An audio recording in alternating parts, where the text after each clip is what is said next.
जैसा कि हम सभी जानते हैं कि पीएम सूर्य घर मुफ्त बिजली योजना के माध्यम से बहुत ही कम लागत में रूफटॉप सोलर लगवाया जा सकता है और महंगे बिजली बिलों से राहत पाई जा सकती है। इस वीडियो के माध्यम से हम 3 अलग अलग बिजली बिलों के बारे में जानेंगे। हम यह देखेंगे कि रूफटॉप सोलर लगवाने से पहले और सोलर लगवाने के बाद बिजली बिल में क्या अंतर आता है, बिजली बिलों में कितनी कमी आती है और रीडिंग किस प्रकार से की जाती है। इसके लिए आइए सबसे पहले हम बिजली बिल को समझते हैं। हमने बिजली बिल को 3 भागों में बांटा है। बिल के पहले भाग में उपभोक्ता की जानकारी दी होती है, दूसरे भाग में भुगतान विवरण दिया होता है और तीसरे भाग में घरेलू मासिक खपत इकाइयों का विवरण दिया होता है। अब बिजली के बिल को समझने के बाद चलिए हम यह जानते हैं कि साधारण बिल कैसे आता है और रूफटॉप सोलर प्लांट लगवाने के बाद आपके बिजली बिल में क्या बदलाव आता है।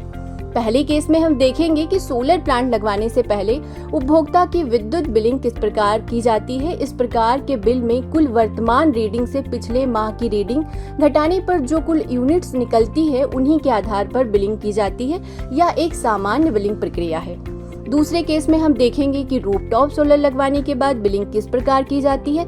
आपके सोलर प्लांट से ग्रिड को निर्यात की गई बिजली को kWh से चिन्हित किया जाता है, जबकि ग्रिड से आयात की गई बिजली को kWh से चिन्हित किया जाता है। कुल आयात इकाइयों और कुल निर्यात इकाइयों का अंतर निकालने के बाद जो इकाइयां शेष रहती हैं उन्हीं के आधार पर अंतिम बिल तैयार किया जाता है। तीसरे केस में हम देखेंगे कि यदि किसी महीने में आयात की तुलना में अधिक बिजली निर्यात की है तो ऐसी स्थिति में अतिरिक्त निर्यात की गई यूनिटें उपभोक्ता की शुरुआती अधिशेष इकाइयों में दर्ज की जाती है, जिन्हें हर महीने आगे बढ़ाया जाता है। वित्त वर्ष के अंत में यदि उपभोक्ता द्वारा निर्यात की गई यूनिटें आयात की गई यूनिटों से अधिक है तो अतिरिक्त अधिशेष यूनिटों का भुगतान 2 रुपए प्रति यूनिट की दर से उपभोक्ता के बैंक खाते में जमा कर दिया जाता है। तो इस प्रकार हमने देखा कि रूफटॉप सोलर प्लांट लगवाने से पहले और लगवाने के बाद बिजली की रीडिंग किस प्रकार से की जाती है। धन्यवाद।